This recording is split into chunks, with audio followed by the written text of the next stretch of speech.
¿Cómo va el vídeo by the way? Así pregunta traviesa, jajaja. Me queda escautear voiceovers.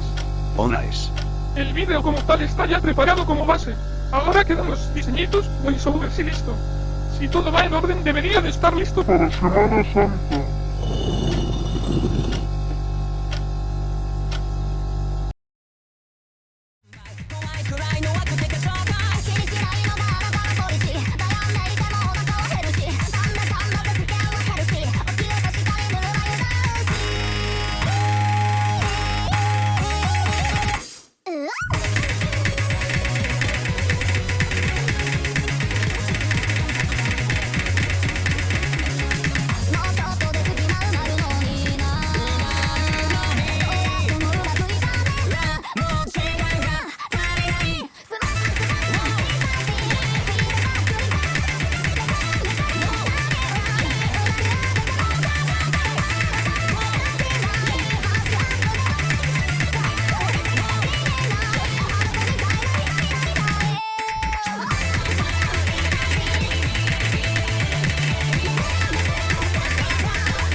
Empezamos este top con alguien enigmático.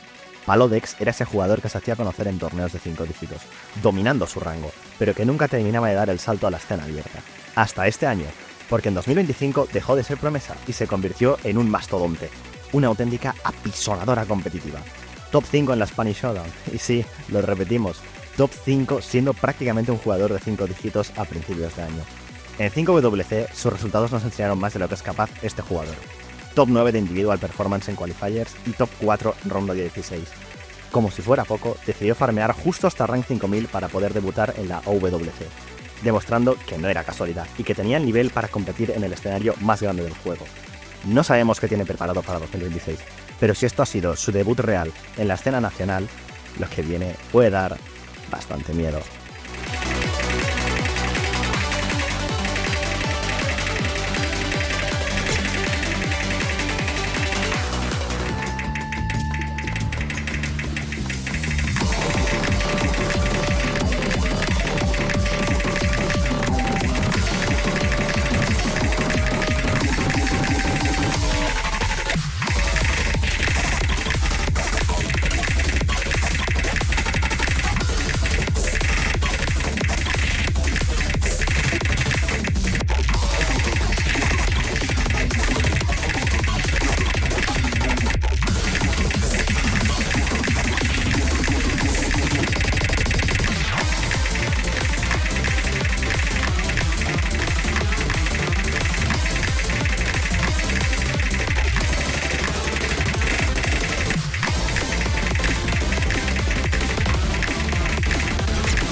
Old face, but also have been around the Spanish community for a while, yet a new face in the top Spanish scene.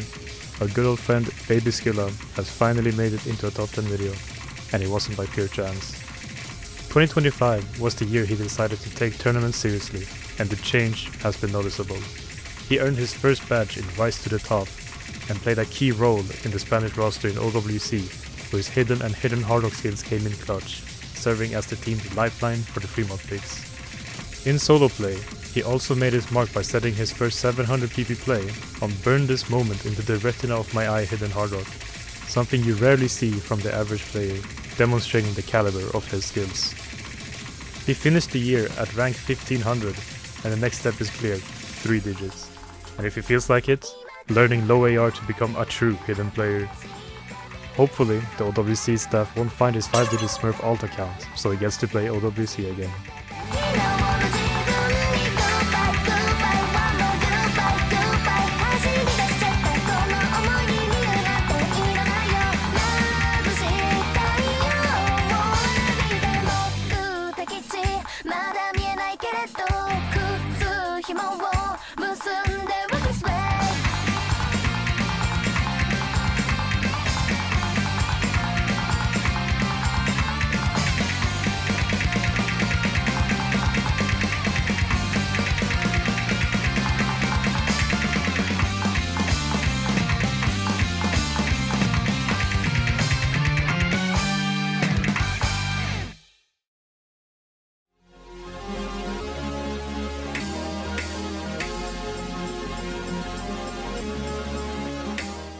After years of grinding, the ultimate Okoro guy has finally made it into the top 10 votings. After years of hovering around the 3-digit mark, 2025 was the year he decided to really lock in. And when Marble gets serious, he's capable of pulling crazy feats. First time getting to the 3-digit rankings, first tournament badge in Rise to the Top, and an amazing debut in Onsu World Cup as the undisputed Spanish king of low AR. This man can turn any map under 7.5 stars and AR 8 or lower into an amazing score, which no one in the country is able to replicate. And he didn't stop there. He's the undisputed king of Easy, becoming the first Spaniard to get a 500 PP play with Easy on Identity Part 4 Easy Hidden Double Time. a feat that perfectly defines his niche. He also showed his consistency skills in hard rock streams as Stamina, that one miss on Snow's Sochte Kiski with hard rock that ended at 800 PP but could have been even higher, solidifying himself as a great flow aim and hard rock player too. Marble is a one-of-a-kind player in Spain. He plays when he wants, rests when he wants, but when he locks in, he leaves his mark.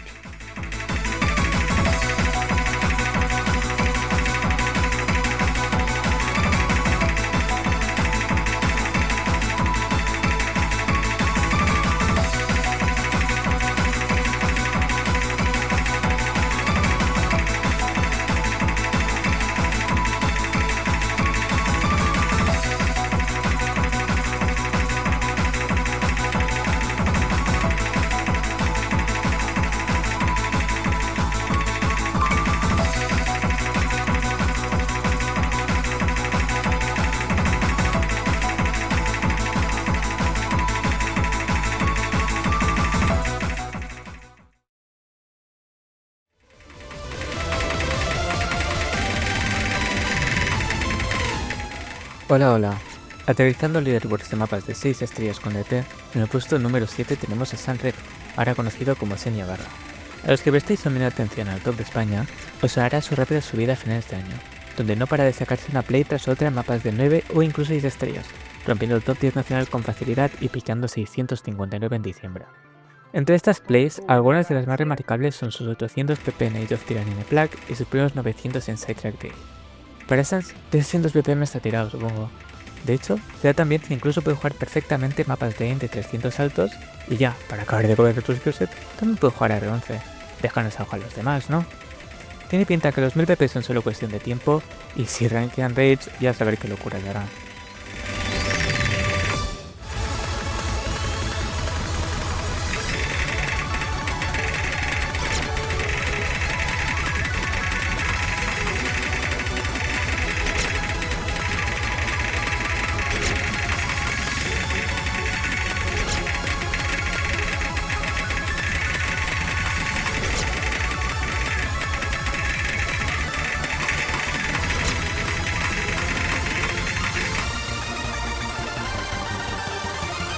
Going that out here.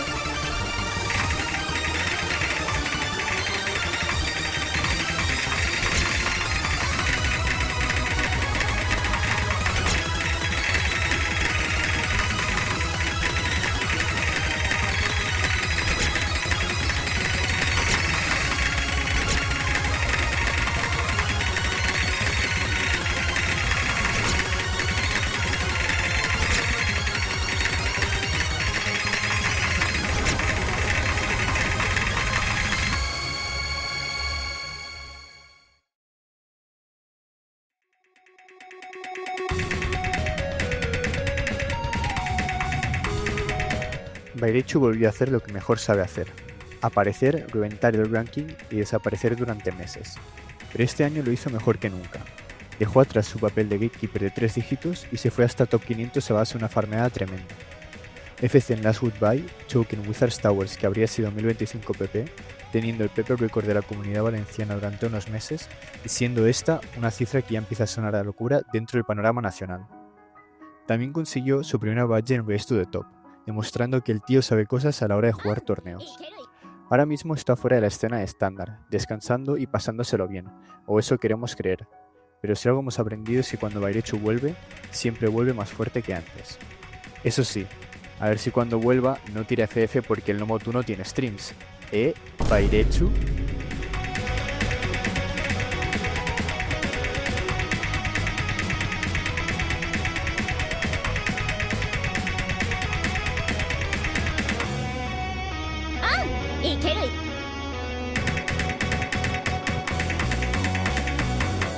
On the board with this Hot Rock 1, still looking very mighty good. 720k in the bank account, and just the team score looking mighty fine. This is like, guys, this is not one-sided at all. What are you guys talking about? Bro, look at my nation. What the fuck?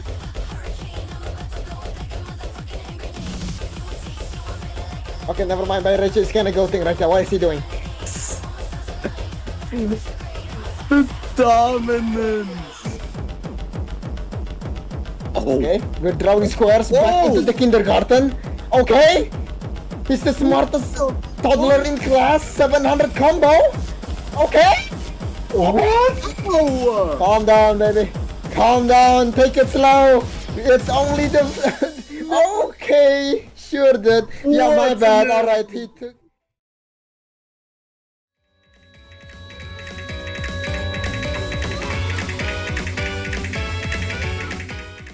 El nuevo talento de Nicaragua ha tenido un 2025 centrado claramente en torneos, y el trabajo se ha notado de lejos. Ha pegado un salto gigante, quedando en tercer lugar en el Spanish Showdown y segundo puesto en la Kakilm Suji Cup, consolidándose por primera vez como core player en el roster español de la OWC. El grind competitivo le ha dado madurez, estabilidad y confianza bajo presión, excepto cuando toca jugar a R bajo con Hidden. En solo play no ha sido su año más explosivo, pero aún así dejó un 800 en Zensubo Plantation con Hidden y DT, que demuestra que el nivel a nivel de mecánicas sigue ahí. Dekori está en ese punto donde deja de ser promesa para convertirse en un jugador consolidado, y la gran pregunta para 2026 es si podrá quitarle el top 2 valenciano a Bairechu y seguir escalando posiciones dentro del ranking nacional. Mucha suerte a Dekori con sus desventuras en torneos y a ver si este año deja de gatekeepear los 3 dígitos. ¡Y que no moleste mucho al vecino!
favor of Russia, as Maxim also does drop.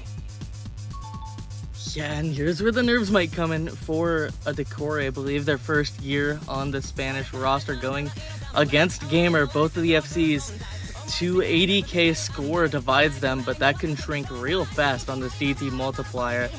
1/3 of the map remaining, and the spacing on these jumps just get higher, especially with this buzz slider section. We have to watch out for maybe some Bancho breaks. Not gonna come through, but Dekori, we'll have to see if that one was real. That was a real one, I think, because he cursor danced afterwards, and now Gamer has all the combo to himself. Lexus as well does drop, so it's quite literally just Gamer right now with the combo, fighting off against just Aleph now.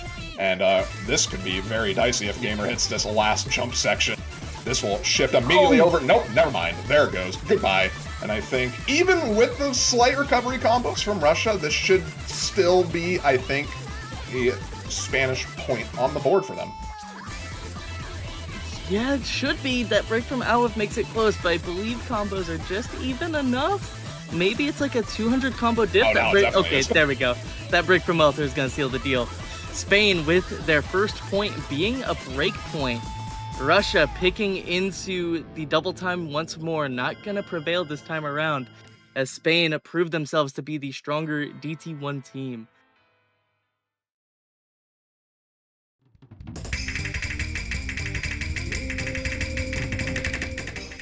Tawny, estás fuera del equipo, pero dentro del top. Durante mucho tiempo, el meme fue que solo sabía jugar aim, pero este año decidió tomárselo personal y ampliar su repertorio de skillsets de forma notable.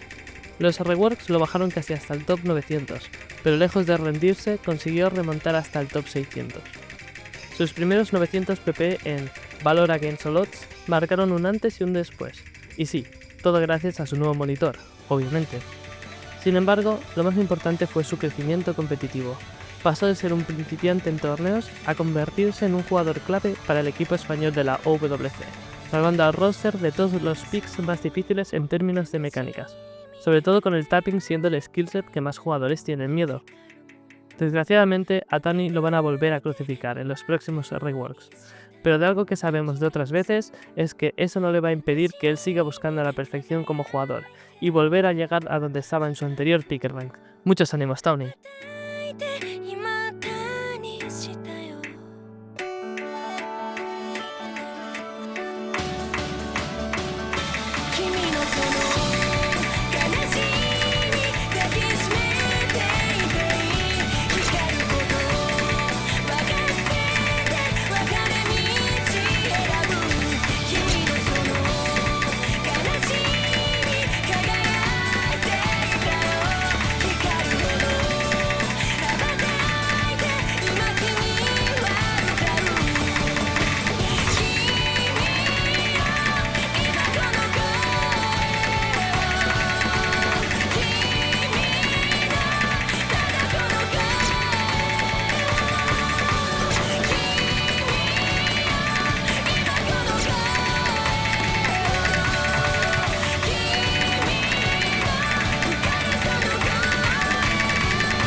Scrupulio oficialmente se ha convertido en el gatekeeper oficial de los 3 dígitos y probablemente el jugador de torneos más temido del país este año.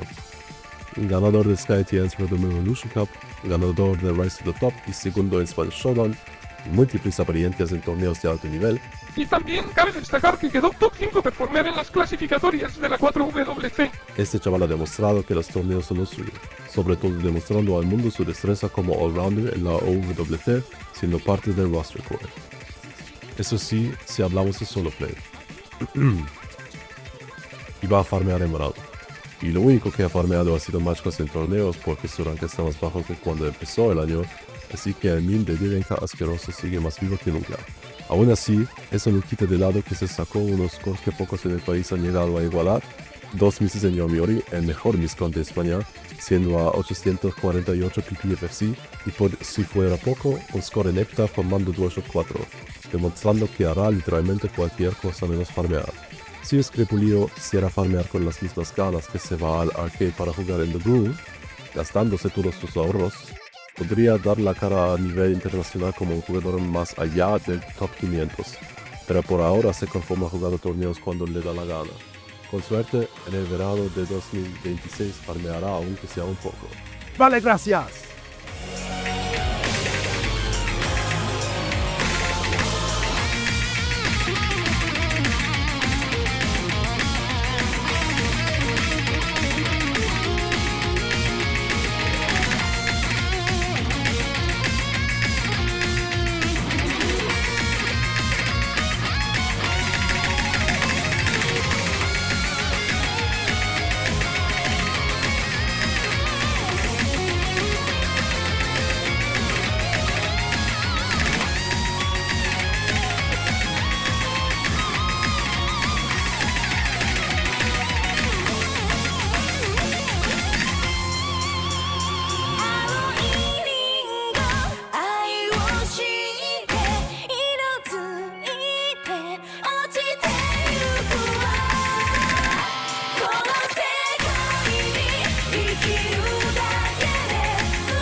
Our favorite niche micro celebrity, despite continuing to post nonsense on Twitter and act like a clown on Twitch, finally broke through after years of being stuck around the top 600. 2025 was the year Aleph locked in and managed to break free of the curse of staying around the same ranking since 2022, setting many 700s, various 800s, and even his first 900 in the process on pretty much every skill set you can think of.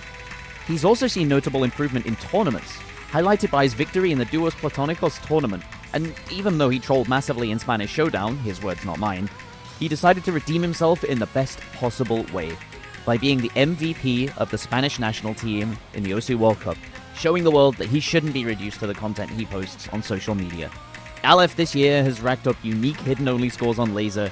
His top plays have showcased his flow aim, stamina, and baseline consistency on tracks like Epitaph, Symbol Fire, and Megalomania.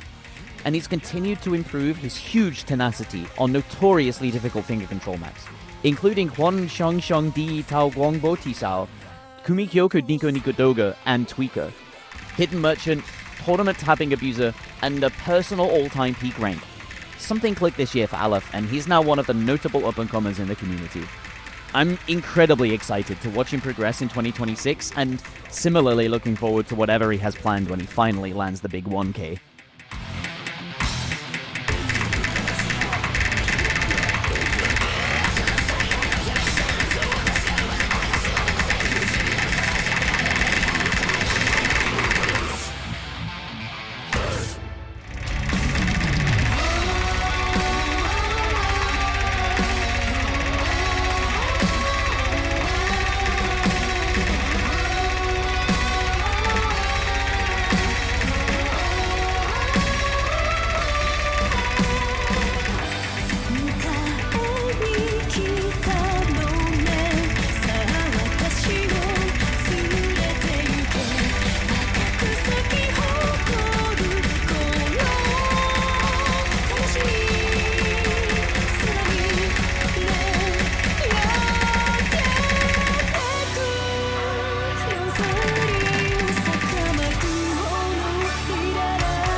And Chewy on some hot nigga.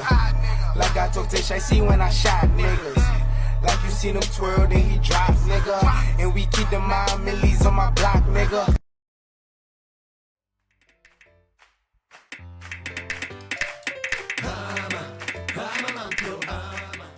Bueno, salta la sorpresa en las gaunas. Lo ha vuelto a hacer, el hijo de puta ha repetido otro año más. Aunque ya en otra tónica, si de verdad esto te sorprende, no te enteras ni de por dónde te da el aire. Otro año más renueva la victoria del Spanish Showdown, y para el que eso no le parezca suficiente, nuestro vigente top 1 le ha dado a España el honor de estar en el club de países con plays de 1500 pp, alcanzando el top 10 del mundo, el más alto alcanzado por un español. Tras haber dominado absolutísimamente toda la escena española del juego en la primera mitad del año, tanto en solo como en torneos, ha pasado una segunda mitad algo más tranquila, incluso pudiendo afirmar que apenas ha tocado el juego, decidiendo quedarse sin jugar la WC. ¿El motivo de este parón? No soy la soberana del tiempo para haber presidido y presenciado todos los instantes de su vida, cada segundo de alegría o de rabia, y así poder discernir las motivaciones detrás de sus acciones. Es por ello que solo él conoce la respuesta, aunque de forma consciente o inconsciente. Lo que sí que es cierto es que hay alguien que tiene un poder de gobernar sobre Creator, o mejor dicho, sobre sus plays. La anteriormente mencionada play de 1500 pp ha sido nerfeada por el comité de balance del PP hasta llegar al intervalo de 2200 pp, y a saber si en su infinita sabiduría seguirán poniéndole trabas al camino de Creator, aunque sabemos de sobra que, pase lo que pase, Creator sigue teniendo esa magia, y no es algo que necesite ser validado por agentes externos como el comité de balance del PP. Mientras ciertos agentes bioluminiscentes de inteligencia siguen nukeándole las top plays al personal, Creator ha comenzado 2026 y sigue a día de hoy, dándole duro al mapping de la mano del mapper de renombre Azzik, siendo este su mentor y enseñándole los entresijos de lo que yo personalmente considero todo un arte. Esto le puede sonar como algo alarmante a muchos, los cuales se plantearán la pregunta de si va a dejar de jugar y solo va a mapear. Yo, desde esta posición que se me ha encomendado, quiero que todo aquel que se encuentre en dicha situación se serene, que tampoco le va la vida en ello. Creator ha sobradamente demostrado de lo que es capaz, y si sigue jugando sabremos que va a ser capaz de seguir rompiendo límites, pero solo el tiempo dirá. Aunque hay una cosa que de manera inequívoca podemos afirmar, y es que 2025 ha sido de los mejores años de Creator, si no es que el mejor. Tocará esperar y ver si decide volver al ruedo al mismo nivel de excelencia que el de este año. Uno podría tomar su historial y tratar de extrapolar hacia el futuro, pero el elucubrar sobre el porvenir debería quedarse para los charlatanes de poca monta, porque el destino tiene cierta tendencia a ser un tanto caprichoso. Y yo con esto le deseo lo mejor a Creator durante el 2026, ya sea como mapper, como jugador o ambas. Eso lo decidirá él, obviamente. Aunque puede tener la certeza de que como amigo siempre lo haré.